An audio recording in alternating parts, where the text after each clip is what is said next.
We know there are many choices in internet radio, and the staff and host of LA Talk Live would like to thank you for choosing the internet's hottest destination for the most eclectic sound and invigorating talk. This is LA Talk Live. We are more than just talk.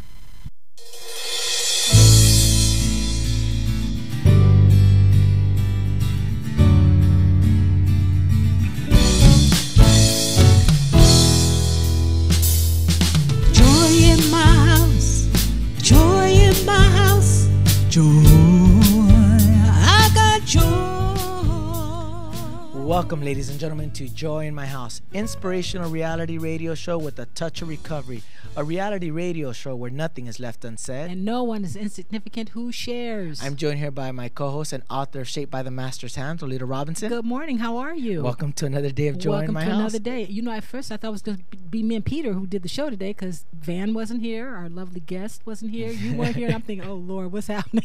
But anyway, I'm glad to be here. How was your week? You know, it's always busy. It's Okay. always really busy. From the minute I wake up my eyes, I'm in the gym to... Okay. Oh, your fighter. Did your fighter fight last week? He fought 2 weeks ago. Okay. And he won. Okay. It was a really tough fight, but we took the win. You took the win. Yeah, Okay, so are I'm you training excited. somebody now for something? Yes, there's a few other things coming up that we're Okay. preparing for, but I have a triathlete who has a triathlon coming up. About half of my students are doing the Beast, which is a Spartan race. That was last year. Didn't you have a whole family who did it? And they're doing it again. Oh, and my goodness. They're finishing the trifecta, so they first start on a small race, then a bigger race, and then they finish with the last big race. And Is that why you were at the gym this morning? yeah. Oh my goodness! From And you're gonna pillar do it with post. him? No. A little Last older, year a little slower. Last year you did it. I didn't did. you? I'm just a little older, a little slower. It's Okay. for them. That's all right. Good for But it's you. interesting, you know, if you're out there listening and viewing, we all go through our ups and downs and Yeah. our stressful weeks and then our fun weeks. This was more of a stressful week for me. Well, I'm glad you've had fun. I haven't had a. It's been a stressful week for 5 years, so I'm looking forward to some fun, you know. But I know you got a lot going on. Mhm. You're in your relationship. How's your granddaughter? She's doing great. Okay. My daughter and my granddaughter are doing great. My daughter just got a job. Oh, good. She's 17 years old and just had her baby, you know, Okay. 8 months ago, and she's very proactive. Yes, thank Okay. you. Yeah. She's very stubborn. If she wants something, she goes out and gets it. And she wanted a job, and she's going to school part-time and then finishing up her high school part-time and goes and gets a job on top of it. And the baby's father, he's helping out. Yes, so he stays home, and things have changed nowadays. Isn't that the the roles truth? have Isn't that changed. the truth? Well, do you think do you think this has changed her life in some ways in terms of listening to you a little bit more? Do you have more? Are you able to speak more into her life, or what? I think she now remembers what I told her Right. and now sees that I Yeah. was being honest with her. I was being truthful to her. Yeah. Now, whether she follows that or not, sometimes yes, sometimes no, but I think she sees the truth in it. Yeah, she changed her life. But thank God she made the choice to keep the baby, and you Of have course, a granddaughter and everything. Well, good. How are you surviving this heat? The heat, This is you crazy. know, in the gym, we don't turn on AC. What? We're not one of those fancy, 24-hour or whatever these gyms are. Yeah. No, we turn on the heater to cut weight. Okay. Because our fighters have to cut weight and make weight. So a lot of times we close the doors, turn on the heat, and we train while the heater's on so we can sweat all the water weight out. So for us, we're used to the heat. Oh my goodness. Well, I tell you what. How are you look doing good. with the heat? Not very well. Not very well. I tell you, I don't think I've ever experienced as much humidity as we've had this time. Mhm. It's been really irritable. I'm driving back and forth, helping my mom with my little niece and stuff, and but I'm hanging in there. I think the better days are coming. I hope so too. Yeah. For those of you who are listening and viewing out there, I hope that you're inspired by our transparency here. Yeah. We all have our good days and our bad days, Yeah. our bad weeks and our bad months. Yeah. But at the end of the day, we are very fortunate and we are very favored, especially. Yeah, things have changed for me. I was just kidding about that. Things are better. I'm getting more involved with our church. We miss you. I know you got a lot going on. Yeah. When are we going to have our pastor back on? We hopefully on our next Father's Day special or Okay. Christmas special or Easter Something special coming is up, usually yeah. when It's he time. comes in. Yeah, it's time. So, well, what do you think about last week? Last week, Garth Hickey had a great interview here. Yeah. He didn't get an opportunity to perform, but he had a great testimony. He did. You know what? There was something. In fact, I need to tell him that my leg does feel better. Wow. It really does. He prayed over me, but it was a very peaceful week last week. He just really spoke the word. He spoke the power of the Lord. I could feel the Holy Spirit here, and sometimes you just need to sit Yes. at God's feet. We were singing that today. Sometimes you just need to have a time to be reacquainted with his word, realize how personal he is, and just spend that time. And I felt like it was a personal time last week. What about you? It was very somber, but it was very powerful at the same time. Yeah. And you're right. I needed that at that moment. Yeah. And God always knows. He always sets the guest up. We always talk about how God books the show. Yeah, he does. We try to call people and get these people in. At the end of the day, when he books it, the shows are amazing. Yes, they are. Like our guest today. Oh, my goodness. We have a great show for you today, ladies and gentlemen. Excited. I want you to know that you can find us on Facebook /Joy in My House. If you like the Facebook fan page, you receive up-to-date lineups of guests and information. We also have a Twitter page where you can follow us and an Instagram page. You can tweet us with any questions or comments for ourselves or our guests. It goes directly to us right now. We also have our in-studio guest by the name of Debby Boone. Oh, yeah. It is I'm so excited. Daughter of Pat Boone. Yes. And Lolita has performed with her and toured with her, so it's going to be a very, very interesting show, but not just interesting because she's going to be doing a live performance at the end of the show as well. Ladies and gentlemen, this is Joy in My House. I want you to stay tuned. We're going to come right back with Debby Boone. Yay.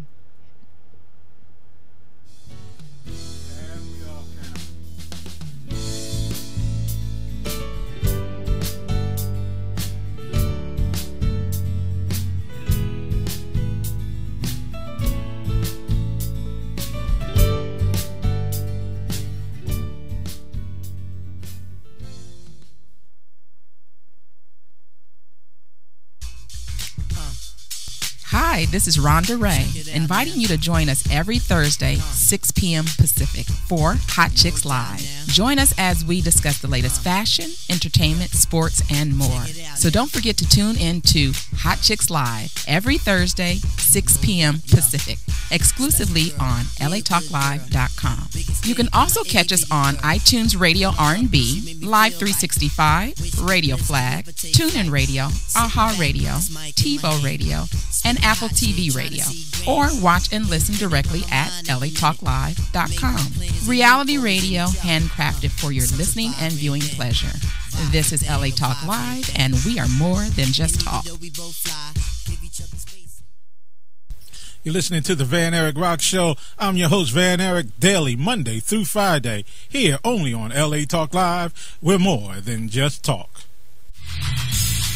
Hey, shout us out. What's the count? I'm your host. I am WDC. Tune in to WDC Radio on LA Talk Live every Saturday at 4 p.m. Pacific Standard Time, 7 p.m. Eastern Time for sickle cell trait awareness, lupus, bullying, mental health, and all different aspects of life. So tune in to WDC Radio right here on LA Talk Live. Also, you can listen to us on iTunes, Live 365, YouTube, and Ustream. And don't forget Apple TV and Roku right here on LA Talk Live, where we're more than just talk. Shout us out. What's the count?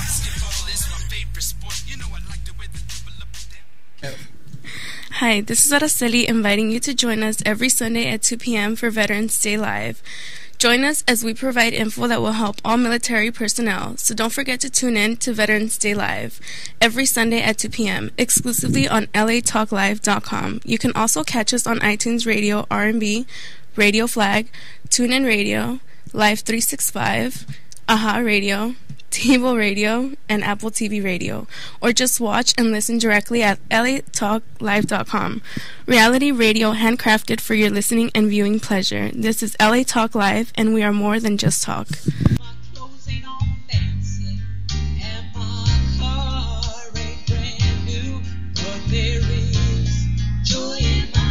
Hello, I'm Joel Ramirez. And I'm Lolita Robinson Coppage, and welcome to Joy in My House on latalklive.com. Inspirational radio with a touch of recovery. A reality show where nothing is left unsaid and no one is insignificant who says it. Exclusively on latalklive.com. You can also catch us on iTunes Radio R&B or watch us on Ustream TV. Reality radio handcrafted for your listening pleasure. This is LA Talk Live, and we are more than just talk.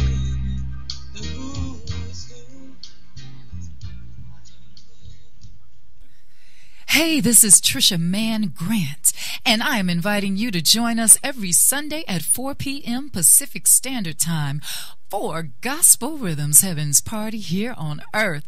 And join us as we talk to the Christians, just not any Christian, but all Christians of entertainment and all walks of life. Don't forget to tune in to Gospel Rhythms Heaven's Party here on Earth every Sunday, 4 p.m. Pacific Standard Time, exclusively on latalklive.com. You can also catch us on iTunes Radio RNB, Live 365, Radio Flag, TuneIn Radio, AHA Radio, TiVo Radio, and Apple TV Radio. Or watch and listen directly at latalklive.com. Reality radio handcrafted for your listening and viewing pleasure. This is LA Talk Live, and we are more.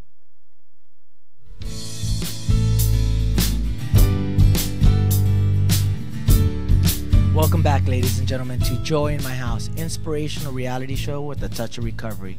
I'm joined here by recording artist Lolita Robinson and our in-studio guest, Debby Boone. Yay. Welcome to the show. Hey, good to be here. Now, Debby, you are an author, an actress, a Grammy award-winning singer. Your father's Pat Boone. I just want to say thank you for taking time out of your busy schedule to be here today. Yeah. Thank you. Thank you for having me. It means a lot to us, a whole lot. It really does. We always like to let our audience and our viewers let them know how we met. Well, I met you through Lolita. That's right. Who Lolita has performed and toured with you. Have you counted the years? It would be frightening. You better wouldn't not it? dare. You better not dare. You know. Well, I will at least say this, that, Yeah. when I started my career in 1977, That's right. now I can actually say. Was it It 1977? was 1977. Oh, my and we're goodness. in 2015. Yeah, so we really we're are. It's talking been a while. A few years. It's been a while, few yeah. years. But it was so exciting. I mean, really. I remember the whole hoopla of you. Well, I know you're going to talk about how you got got your big, huge hit. But I remember you preparing, going on, getting all the songs together with Don Costa and was it Don Henley too? Don Henley was my manager, and not the guy from the Eagles, because Okay. that's the same name. All right. My dad's best friend growing up in high school also became part of his management, and Don Henley became my manager. He became your manager, and Don Costa wrote all the music.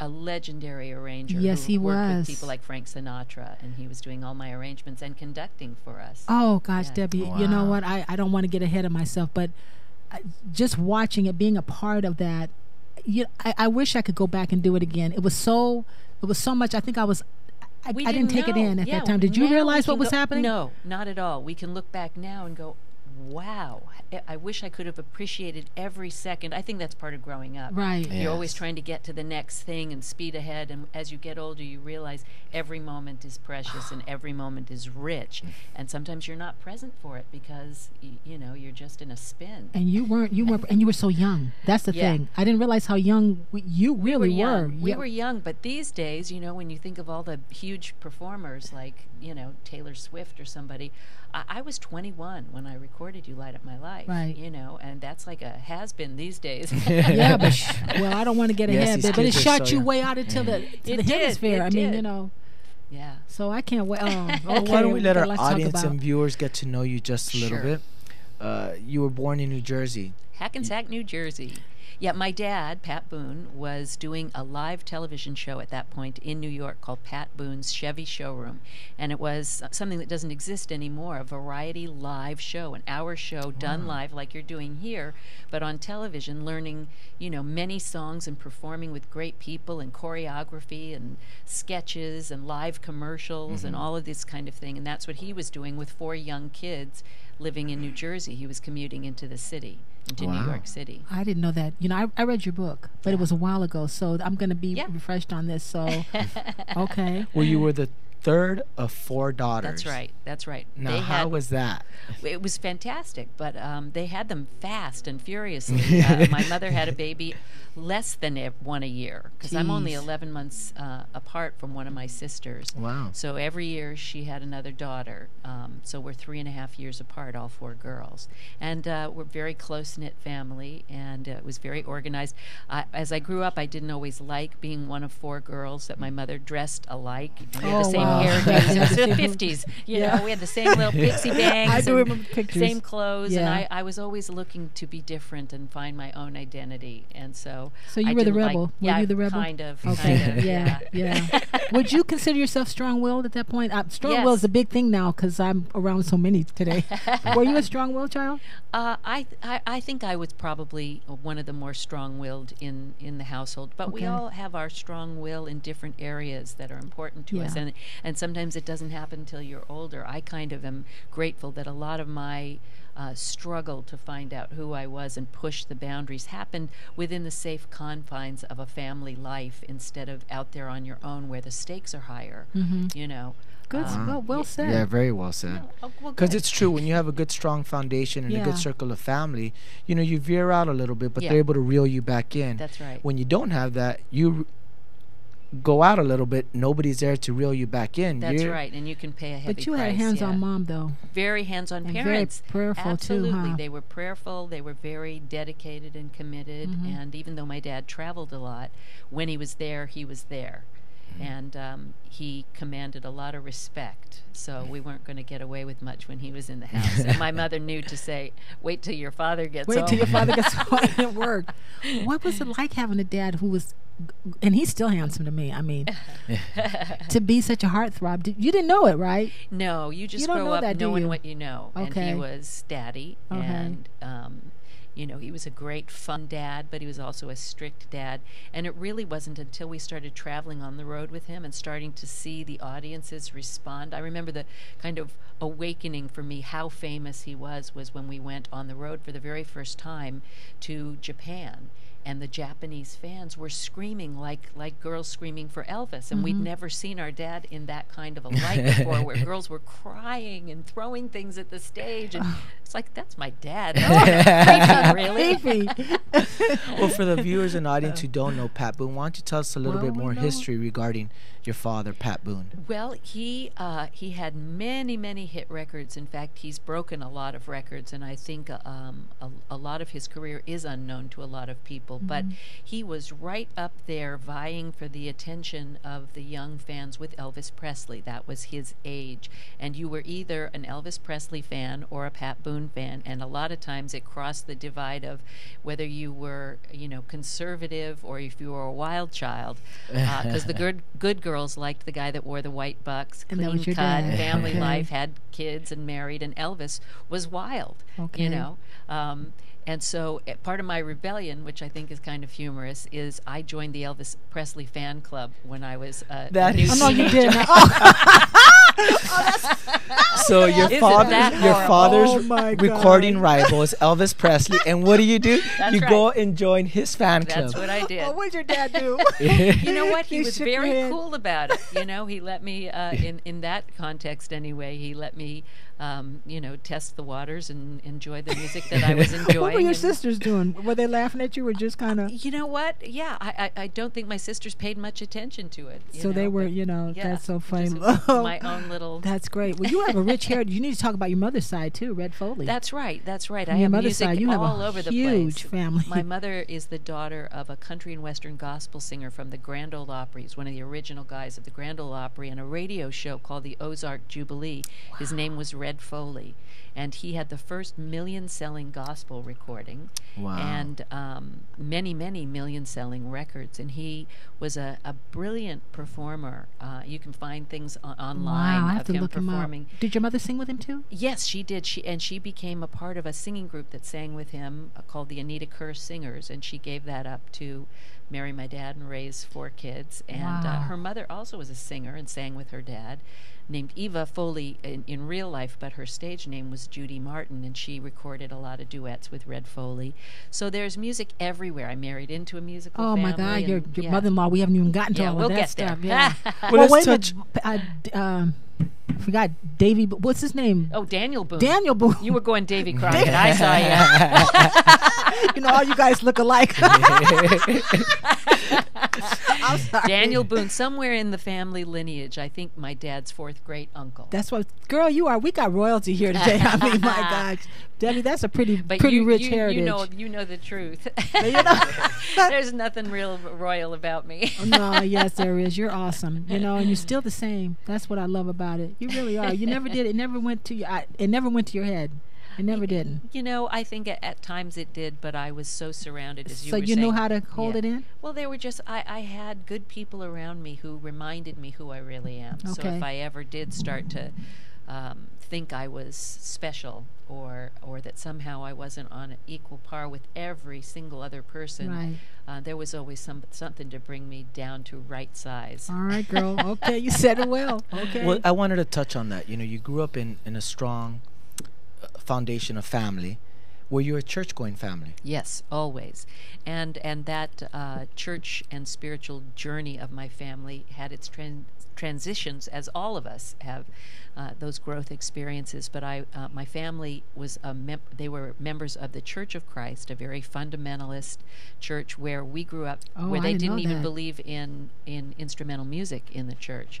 Wow. Which I really can't quite understand why they held that belief, but I can appreciate now that in my church experience, all the hymns were done a cappella, and that's where I learned to sing harmony. Because in the church, there was the most beautiful music of people just using their voices, and you learn to sing in 4- and 5-part harmony, and my mother taught us that as well.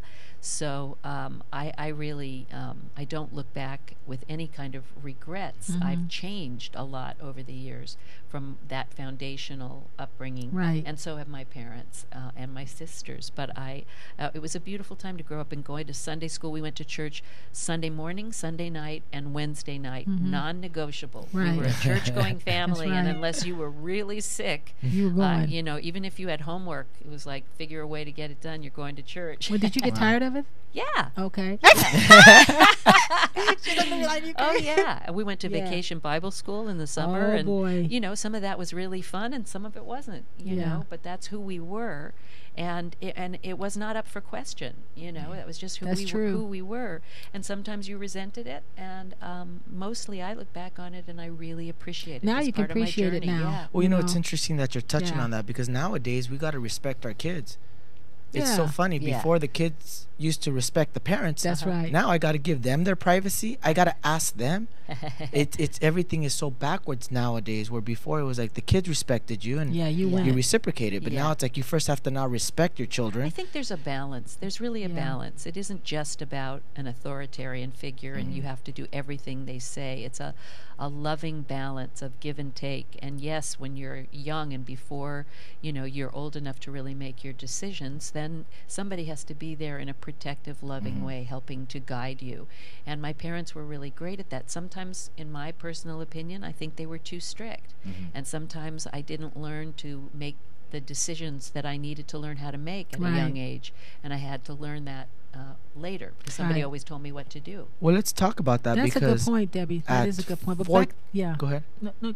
Because at 14, you started touring with your sisters and performing. Right. Oh, right. Gosh. So let's talk about that, because you were surrounded by a family that had boundaries and structure, and you were a church-going family, so you had a good foundation. Now you start touring. How was that like? Mostly it was fantastic. It was exciting. My dad did not have the intent of having us become a part of show business. His dream always was that his 4 girls would get married and have children family, but not go in this be business. stay-at-home moms. He was it didn't Mike even Kerr believe in who did it. that? Who found you guys? Well, kind of, yeah. What happened He was a is my producer, dad right? A was big going. producer. Yeah, big producer. But my dad was going on the road to Japan, and it was going to be an extended tour. And his opening act was the Osmond Brothers. Oh, I remember that meeting Marie. I remember Yeah. that. Yes, we So- used. Yeah, you guys did do tours when you guys were coming up. Yeah. I was 14, and that was he decided this would be a wonderful experience to go as a family, just like the Osmonds, and he put us in the show as a means of keeping us together, so he wasn't going to be gone for a month, and we would be able to see all the beautiful things that we could see in a completely different part of the world. He didn't see it as an ongoing thing, but it went so well. Wow. We took to it, Oh, like I ducks loved to it. water, and we rehearsed first hard, learned, musical arrangements, choreography, group numbers with the Osmonds, and we had the time of our lives. But more importantly, the audiences responded so well that we came back and thought, well, there are going to be opportunities where we can do this in the country. And then it took off and became a very consistent thing. It did. How many albums did you guys do? Because there was one in particular.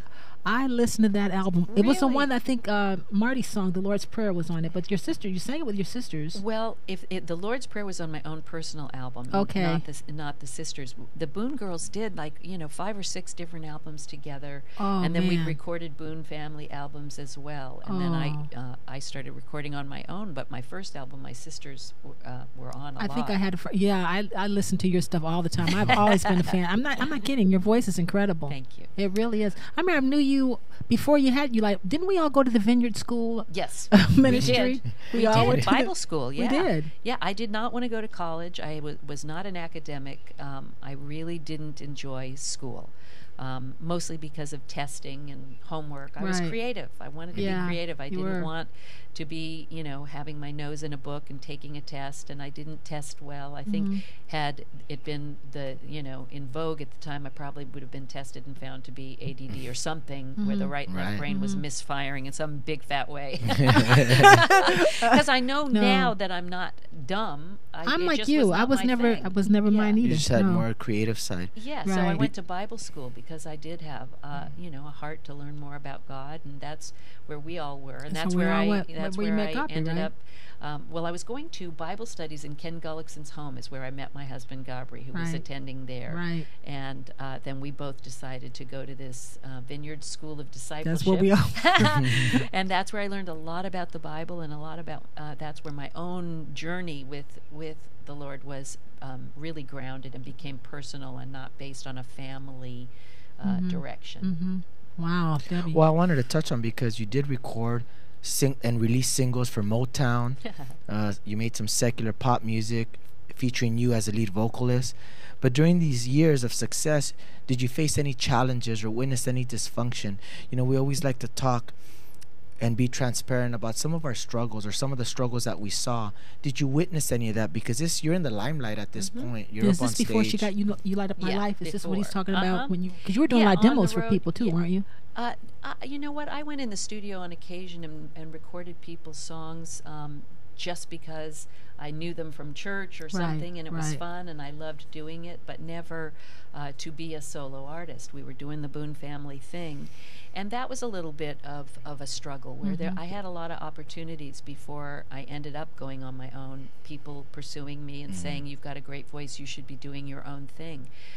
But my parents didn't feel good about it. And, we locked horns a little bit about that. I kind of wanted to I felt like I was being held back, and yet there was a part of me that knew if I honored my parents, that God would take me in the direction that I needed to go for me. Did he ever. And this is before You Light Up My Life. You made these decisions. Yeah, I did. Oh, that's important.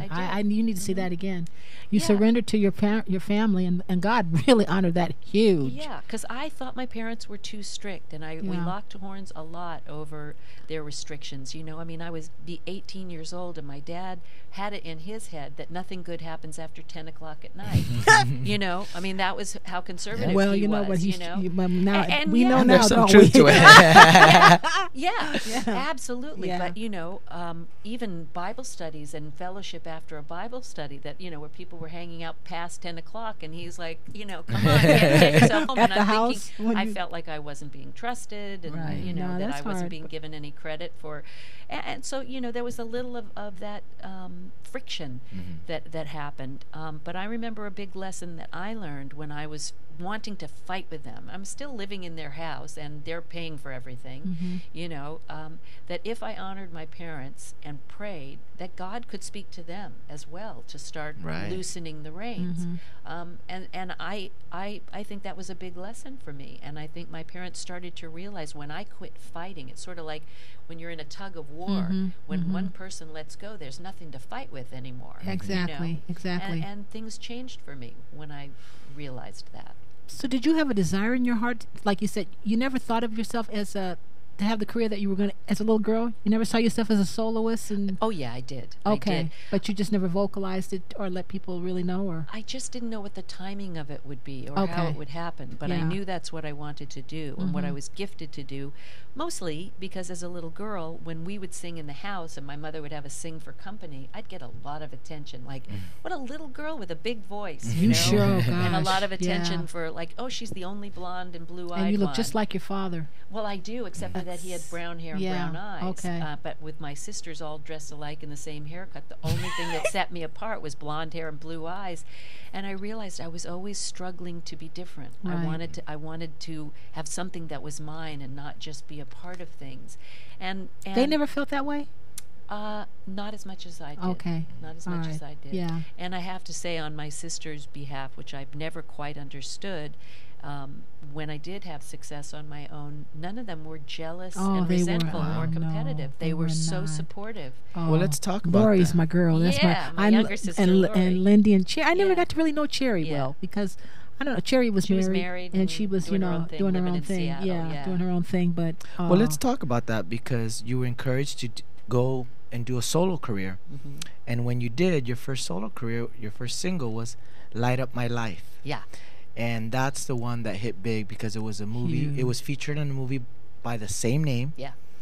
It's the song spent 10 consecutive weeks at the #1 on the Billboard's Hot 100. And it was the longest lasting run in history at that point At for that the point, it Billboard. broke all records. No song had stayed #1 for 10 weeks. it's still you isn't it kindly. still up there with White Christmas though? Isn't it? Isn't still I don't know how it relates in records. And yeah, stuff it to- was. I had heard, But in the 50 years of Billboard, it's #7 as the biggest recording of 50 years on Billboard magazine. Yeah, because it's the number album 7 sold position. over 4 million. Yeah. yeah. Tell And us I how wanted it to- happened. And I wanted to talk about that. Sure. Well, I was living at home, and I was now, I think, doing a year at Youth with a Mission Bible School after Okay. the Vineyard, All right. and trying to find my direction. And my parents had discouraged my going out on my own up until that time. And Mike Curb, who used to be Lieutenant Governor of California, Okay, I knew but it was also Mike. Okay. he was he owned the subsidiary company in Motown that we recorded for, and then eventually we moved over to Warner Brothers. Warner Curb Records was where the Boone family was recording. So Mike had been one of the ones wanting me to go out on my own. Right. And he brought a cassette tape over of the song You Light Up My Life for me to listen to because he wanted me to record the single recording that they could release for radio. And I came home from my Youth with a Mission classes that day, and my mother said, Mike Kerr brought over this cassette of a song he wants you to record, and we think it would be wonderful. And I'm looking at them like, where are my parents? Who are you? And where would they put my mother? But you had prayed about this. That's right. You had prayed about them, giving them a little more. Yeah. And there you exactly. go. Okay, but this time though, and this is really kind of out there in today's standards. I was 21 now. I'm still living at home because I couldn't have afforded to live anyplace else, and I didn't go to college. But I'm going to Bible school and coming home every night. But I'm 21 years old, and I'm still, kind of taking orders from my parents, which Leanne Rhymes looked at me once and her eyes fell out of her head like, what are you thinking, that you actually thought your parents could have a say in your life at 21 years Oh old? my goodness. You mean Leanne actually said that to you? Well, because she was in a kind of separating from her family and a So big I didn't know you and Taking off your Leanne knew career. each other at that time because she's a only because she recorded for Mike Curb, so we met each other at one wow. night. Because she was a talking little about younger it. than we are, and She was very young. Yeah, she was like, what? 16 when she started. Okay, And she's having her giving you success. this So she's advice. looking How at you interesting. like- What, really? You were still living with your parents then? Sorry, Leanne. That was she's. But Okay. anyway, I was so glad that my parents were on board. I could Right. have been, Yankee Doodle. I don't care what the song was. I was going to do it, I liked the song. And I really did like the song. And Well, I wanted to touch on Yeah. that Oh, who because could have known? this song earned you a Grammy for Best New Artist and an American Music Award for Favorite Pop Single. Now, I wanted to ask you this because this is the most interesting part. Although it was written as a love song, you said and stated you recorded it as a song for God. Yeah. How did that come? Yeah. the lyrics are very they can cross over and mean pretty much anything. Over the years, I've had people say, this was the song that I sang to my grandchild. This is the song between my husband and I that we had at our wedding. It can mean anything where love is involved. And for me, when I heard the record, it sounded like a prayer for me, you know.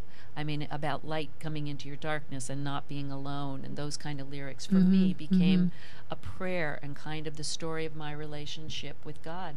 So privately, I really never imagined, first of all, that it was going to be a hit, and I never imagined anyone would ask me who I was singing to. Right. I really that never crossed my mind. Right. But because I knew that to interpret a song lyric and connect with another person, you have to have a strong point of view. You can't just sing words and a melody and connect with somebody else's heart. There but if you it's go. something real in Wow. your own heart, I love that. then somebody's going to feel it in a way they might not even be able to understand. You know what? I've never heard a singer say that.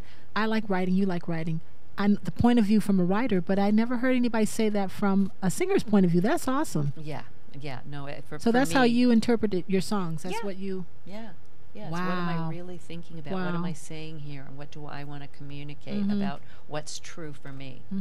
Well, I think it's important to pay homage to pioneers like yourself, you know, in the development of Christianity in our society. You know, and today we're lacking it. You know, we shun the people that are out there trying to stand for something. But if you're acting wild and crazy, let's revere that person.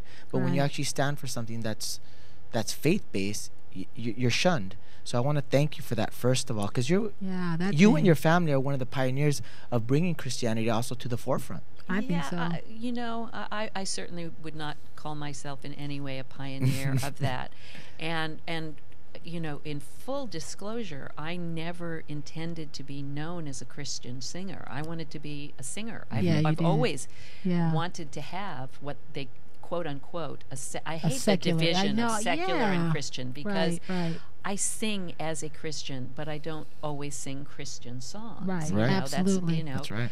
I recorded Christian or contemporary Christian albums because the message of faith is important to me, but I never wanted to be labeled as, you know, a contemporary Christian singer. You know, I sing all kinds of music. Yeah, you do. You got "Baby I'm Yours" was the number one hit. I remember. It wasn't number I was one, a fool for you, but it was up there. It got up there. Well, I wanted to touch on this. Going back, but just real quick on "You Light Up My Life." Wasn't it a demo?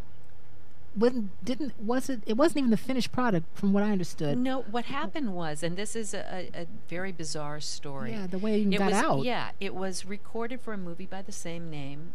The actress Didi Khan did not sing, so they brought in a studio singer named Casey Cizik, who was a commercial jingle singer. And there was a big conflict between her and Joe Brooks, the guy that wrote the song, and he did not want her to have the single release. I think she required things he did not want to give her. And then because Mike Curb was producing the soundtrack, he suggested that I re-record the song with the same track that's in the soundtrack of the movie, and they would release my version as the single release. So I've always felt that Casey got the raw end of that deal. Right. but God, he said, you know, when he wanted to open that door, he opened that door. Yeah. But was it supposed to go to the... I'm sorry. No, go ahead, Joel. No, I was going to... And that's what I wanted to touch on, because it was written and produced by Joe Brooks. It earned Song of the Year award for both the Grammys and the Oscars for writing the song. But I think the best part is that you got to perform at the Grammys, You Light Up My Life, and at the Oscars. Tell us what that experience was like. It was so frightening. I can't begin to tell you how scary. Because, you know, I'd been on stage with the family a lot, but always as part of a group, not on my own. And when I went to the sound check rehearsal for the Grammys, I walked out on the stage, and for camera shots, they put huge pictures in the chair of who's going to be sitting there, so they know who to cut their shots to close-ups on people's faces. You know how they do it when you win the award, they show the loser going. So I'm looking out there knowing I'm going to sing, and Linda Ronstadt's going to be out there, and Barbara Streisand, and Bonnie Raitt, and all these singers that I had emulated and been in awe of were going to be sitting there staring at me while I sang, and I was petrified. Let me tell you, I remember when we were at the Sahara, and maybe I was never envious. I just was so excited to be there. But when they opened up that curtain, Yeah. and all those stars on your debut in Vegas, That's the Riviera. it's the by the way. Riviera. Okay, the Riviera. I was so glad I was me and you were you. I could not. I had to look over the heads of people, and I thought, "Oh my God, how do you do that?" So it had to have been horrible. I mean, You know, I'll tell you what, and it's still scary to me. To this day, 40-some years into my I told career, you we weren't supposed to go I'm a there. completely nervous performer, and I've begun to embrace it rather than fight it, because I realize, I live did not know by, that in about my you. weakness, his strength is perfected. Because Debbie, I didn't know that. it's like my thorn in the flesh. He won't take the nerves away. I can't. You know what I feel? I'm not on your level at that point, but I feel the same way. I can't stand it. It's horrible. It's awful. It really Oh, is thanks. awful. Yeah. But you're gonna sing today. I know. Oh my gosh, I didn't know I that have about to tell you you. a funny story. I did not know that about you. If You you did so remember well. this, I went up on my lyrics once in Las Vegas so bad I couldn't find my way back, used to do that and a I lot. blamed her. I looked back and said, "Lolita." Yeah, you did. Now, when was this? I want to hear. In I Las want to hear Vegas. this story. It was in Vegas. Yeah. I was singing this song that had a list of, and once you go up on the lyric, meaning you forget the lyric, it was a list, and I lost my place on the list. There was no line of thought that could bring me back What's to that? the The lyric. Tin Pan Alley thing? It was, for some it's this, for some it's that, da da da da. Everybody's turning on. It was some weird song that I had chosen to sing, and I couldn't figure out the lyrics. So I just You looked did turn back, them and there were background vocals, and Lolita's singing away, and I looked back, Lolita, to make the audience think it was her that was messing me up. That's funny. I owe you an amends. That's all right. I didn't even know. I'm like, well, I got my 5 minutes of fame, Lolita. That's my Lolita. And then we performed it at the Evansville, Indiana. I Oh, forget the God, we name of went to the Executive Inn, and it was so empty the second show every night that we turned it into a talent show. And we brought people up from the audience to sing, and We did Lolita a lot of performed some of stuff. her own songs. Remember that? We had fun. We had a lot of fun. We went to the Grand Ole Opry. Grand Ole Opry. Oh, yeah. and it's amazing that was your only background singer. I know. How did you do that? Well, Marty at the piano. Oh, Marty too, and so a little bit Marty, and sometimes Henry maybe. yeah, but if we usually needed people a have few. more than one girl. But Yeah, praise the Lord. I didn't know. I was just. That's okay. I'm I glad. just called Thank on my you. friends. Well, when we come back, we're going to take a quick commercial break. But when we come back, we're going to talk about Debby Boone crossing over to country and Christian music, and all the success you had, because you had quite a bit of success even as your crossover. This is Joy in My House, ladies and gentlemen. I want you to stay tuned. We're going to come right back with Debby Boone. Waiting for someone to sing me his song. So many dreams I kept deep inside me, alone in the dark. But now you've come along, and you light up my life. You give me hope to carry on. Welcome back, ladies and gentlemen, to Joy in My House, inspirational reality radio show with a touch of recovery. A reality radio show where nothing is left unsaid. And no one is insignificant who says it. I am so choked up right now. I'm joined here by Lolita Robinson, my co-host, and our in-studio guest, Debby Boone. Welcome back to the show. I always like to say thank you for taking time. Yeah, Debbie. You this and is Lolita rich. have a rich history together, performing and touring together. And to be here today, I'm very excited. Thank you. And I'm very excited to really start talking about what you're doing now, and your crossover from country, from the pop music into country and Christian music. I don't think she realized. Go ahead. God really favored you in that, because you had quite a bit of success, even though there was a couple of struggles right before. You had no idea the country. No, that came out of really struggling, because it was, just getting into the 80s and music videos were happening, and I was getting a hard time getting played on radio because I didn't have the right image. I wasn't doing music videos, and there wasn't anything edgy, or, the programmers were like, she's not top 40 radio. So I was. Were you upset by that? How they marketed yeah, you? it was a struggle. It was just a struggle. So I knew I had roots in country, and country was really taking off as a real. And I mean, who would have ever thought how huge country has become? Yeah, really. And so because you were singing before Barbara Mandrell, I think. Was it you and Barbara Mandrell at that time, or? You were on a right cutting edge of well, women. no, I had a #1 country recording with my first country album. Are You on the Road to Lovin' Me Again was the name of it, and some success with some of the other country tunes I was a fool that for I you did. too. Yeah, I was a fool for you. That's one of them, and some Patsy Cline covers and that kind of thing.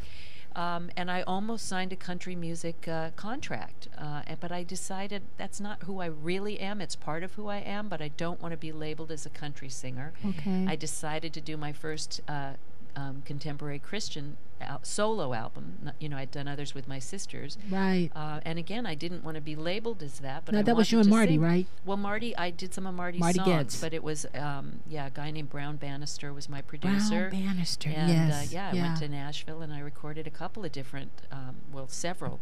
For my dad's label, Lamb and Lion, Christian recordings. And then I started doing some tours with the Christian music. And then I really became labeled as a Christian singer.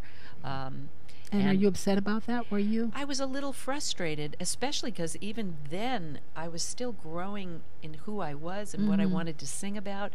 And there was kind of a closed-mindedness in the contemporary Christian field about what you could say in music, and all of it sounded the same, and it was all cliche, and it wasn't what I was living. Yeah, I know what you mean. So all of it became very, very confusing and frustrating to me. And yet, all along, I was doing musical theater and writing children's books then you having went a to family Broadway. and Does Broadway. you have that down there?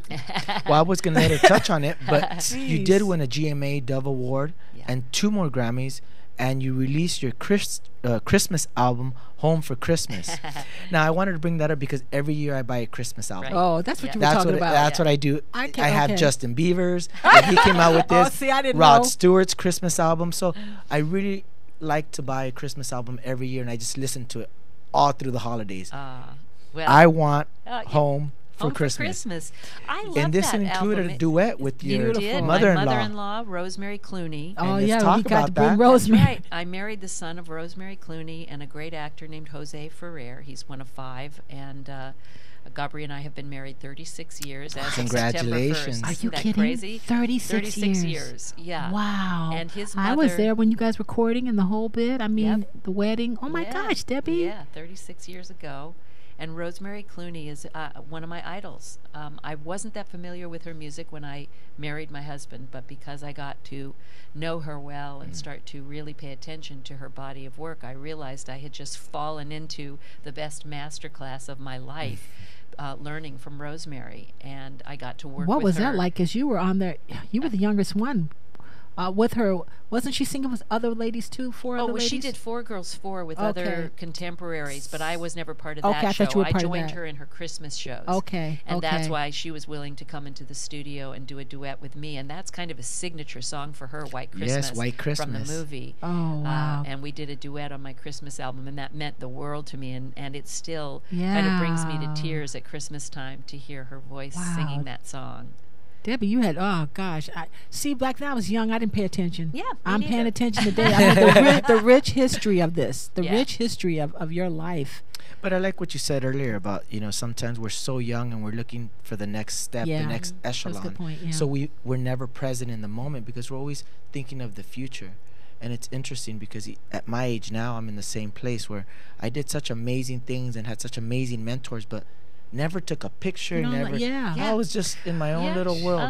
Now, I see a nice flower, I stop and I smell it. I take my time with everything now because I don't want to ever forget that moment. Right. That moment. Right. You recording with your mother-in-law, you really played tribute to her. Yes. And you Yeah. talk about how an amazing woman she was and how She much you was looked up to very her. sweet. I wanted you to touch on that because well, I think it's after she important. passed away, I was offered an What year incredible... did she die? It was 2002. She was really good to my mother. Yeah. My mother was Yeah. really, and everybody, what's brother-in-law or cousin-in-law of George Clooney. George Clooney is my cousin-in-law, and Miguel Ferrer. I know. Go from ahead. I know. I NCISLA. just love Miguel too. So go Yeah. ahead about your when she After passed. she passed away, a Concord Jazz label, which is one of the premier jazz labels, and she had recorded for them for several years, and they came to me saying, "Would you be interested in doing a tribute CD?" Which of course I was so excited about, and I got to work with her musical director, John Otto, who is one of the finest musicians and arrangers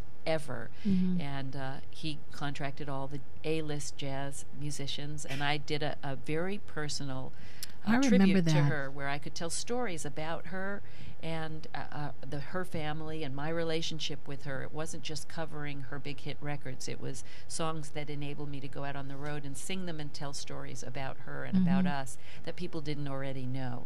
And that really put a whole new direction for me in my career, where I'm doing now the American Songbook songs and singing with You're jazz. doing that now? Yeah.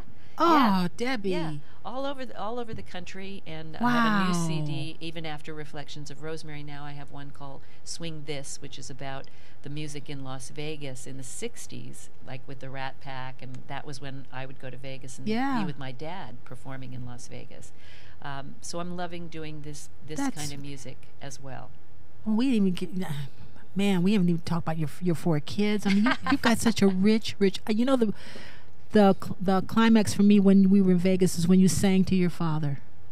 The picture. I used to sit in the back there because I didn't have that kind of relationship with my father. Yeah. And your life and my life was so was so different. Yeah. I mean, I had a lot of struggles going on, and you had your own too, in your own way. Mm-hmm. But that experience, sitting in the back when that.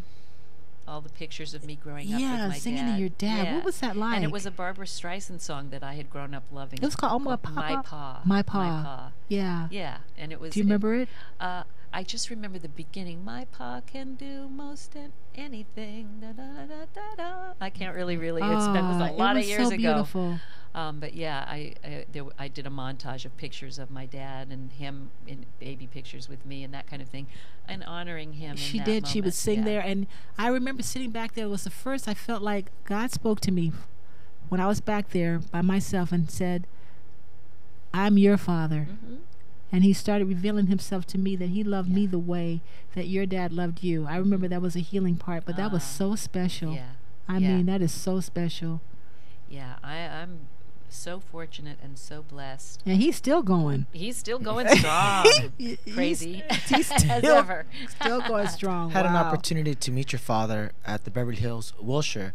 He was Mama Boone was speaking, Uh-huh. and he went up there, and he was very humble, to be honest with you. I saw him, and they wanted him to come up and talk and say a couple words, and he's But like, it was her moment. huh? exactly. Yeah. And he took a step back Yeah. and let Mama Boone just go up and Yeah. speak and And give she's her a powerhouse. I'm glad you mentioned that because your mother is an intercessor from way back when. Yeah. Okay. Yeah, she's got a lot to say She and a lot does. of lessons, and she's mentored a lot of women over the years. Yes, and their marriages too, right? Yeah, And standing and absolutely. children and everything. And they, you talk about being transparent here, and they've been very transparent about Yes, they their have. own struggles in their marriage and almost losing everything and fighting to keep their commitments to each other and fall in love again. And that's actually when I first approached your mother to come on the show, was because she went up on that pulpit in front of a bunch of strangers and talked truth. Mhm. She didn't hide and talk about her fame and her successes. She went right into her struggles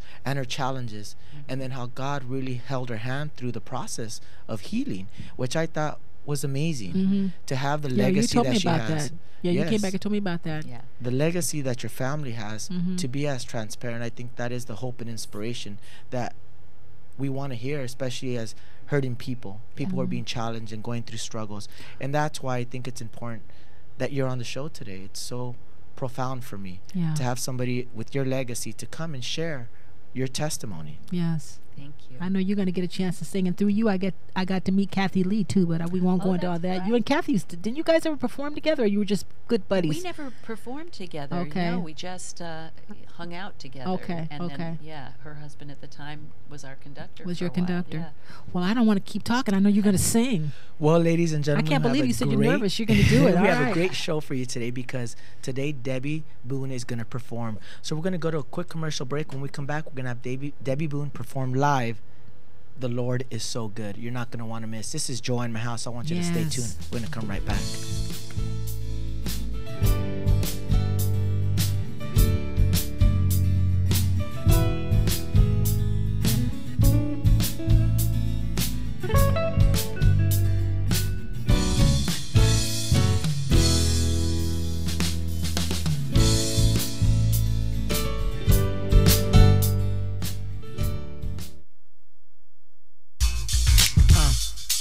Hi, this is Rhonda Ray, inviting you to join us every Thursday, 6 p.m. Pacific, for Hot Chicks Live. Join us as we discuss the latest fashion, entertainment, sports, and more.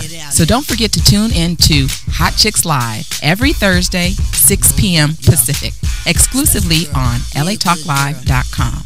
You can also catch us on iTunes Radio R&B, Live 365, Radio Flag, TuneIn Radio, AHA Radio, TiVo Radio, and Apple TV Radio, or watch and listen directly at latalklive.com. Reality radio handcrafted for your listening and viewing pleasure. This is LA Talk Live, and we are more than just talk. You're listening to the Van Eric Rock Show. I'm your host, Van Eric, daily, Monday through Friday, here only on LA Talk Live. We're more than just talk. Hey, shout us out. What's the count? I'm your host. I am WDC. Tune in to WDC Radio on LA Talk Live every Saturday at 4 p.m. Pacific Standard Time, 7 p.m. Eastern Time for sickle cell trait awareness, lupus, bullying, mental health, and all different aspects of life. So tune in to WDC Radio right here on LA Talk Live. Also, you can listen to us on iTunes, Live 365, YouTube, and Ustream. And don't forget Apple TV and Roku right here on LA Talk Live, where we're more than just talk. Shout us out. What's the count?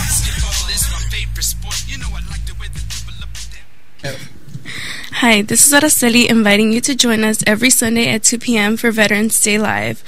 Join us as we provide info that will help all military personnel, so don't forget to tune in to Veterans Day Live every Sunday at 2 p.m., exclusively on latalklive.com. You can also catch us on iTunes Radio, R&B, Radio Flag, TuneIn Radio, Live 365, AHA Radio, TiVo Radio, and Apple TV Radio, or just watch and listen directly at latalklive.com.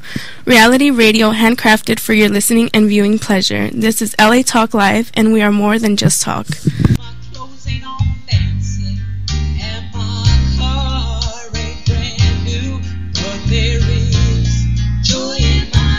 Hello, I'm Joel Ramirez And I'm Lolita Robinson Coppage, and welcome to Joy in My House on latalklive.com. Inspirational radio with a touch of recovery. a reality show where nothing is left unsaid, And no one is insignificant who says it. exclusively on latalklive.com. You can also catch us on iTunes Radio R&B or watch us on Ustream TV. Reality radio handcrafted for your listening pleasure. This is LA Talk Live, and we are more than just talk.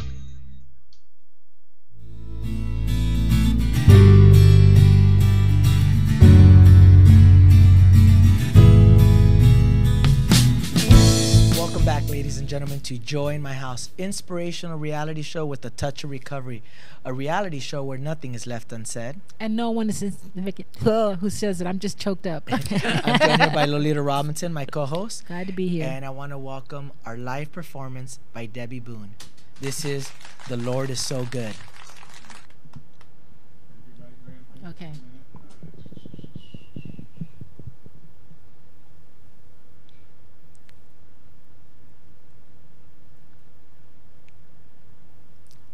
It will come up in a minute. You know, it's interesting because you Acapella. worked so long with Debby. To have her in studio now is amazing. There it is. You need to get that volume up.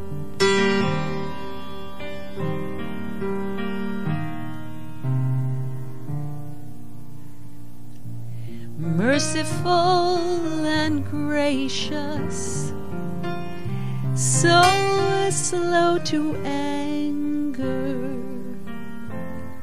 in pity plenteous.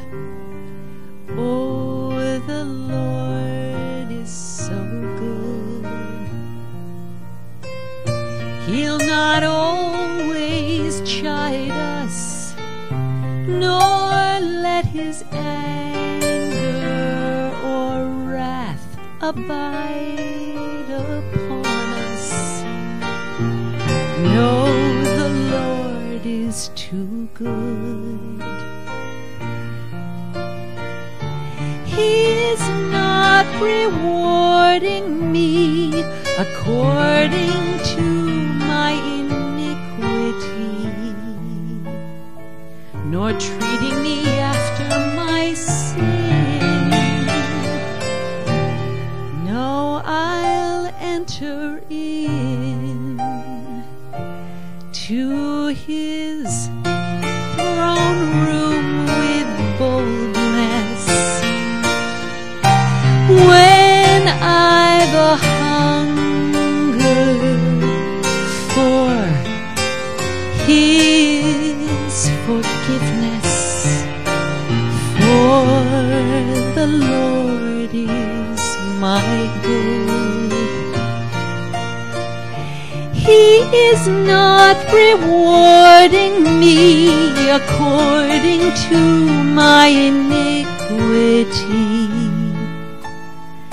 but if I happen to sin, he'll bid me come in to his own room with kindness. For our intercessor is the gentle Jesus, who delivers us for our good. So sing hallelujah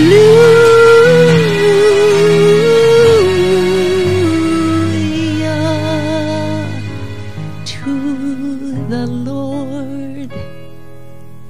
The Lord is so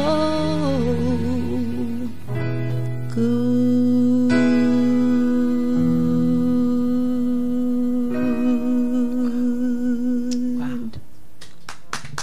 Wow. Ladies and gentlemen, Debby Boone on Joy in My House. Yes. Debbie, the show is coming to a close, and we always like to ask this of all of our guests. The name of the show is Joy in My House. The Right. premise is the joy that we have in the midst of our challenges and of our struggles and in the midst of our praise. So we got to ask you today, Debbie, what does joy in my house mean to you in today's day and age? Joy in my house means that whatever it is that you're going through, God is with you in it. So it's deeper than sadness. It's deeper than superficial happiness. It's what's always there present if you are aware of it, knowing that God has my back, and that's the joy. My life has meaning because of it. Amen. Wow, I love you. Thank Ladies you so and gentlemen, much. Debbie Boone on Joy in My House. I want to thank Lolita Robinson for booking our guest. Yay. This is Joy in My House. I want you to catch us live every Sunday here at noon with life-changing stories of hope, inspiration that will change your life, ladies and gentlemen. This is Joy in My House. I want you to catch us live every Sunday here at noon on www.LA Talk Live. You guys have a blessed day. Night, I'd sit by my window, waiting for someone to sing me his song. So many dreams I kept deep inside me, alone in the dark, but now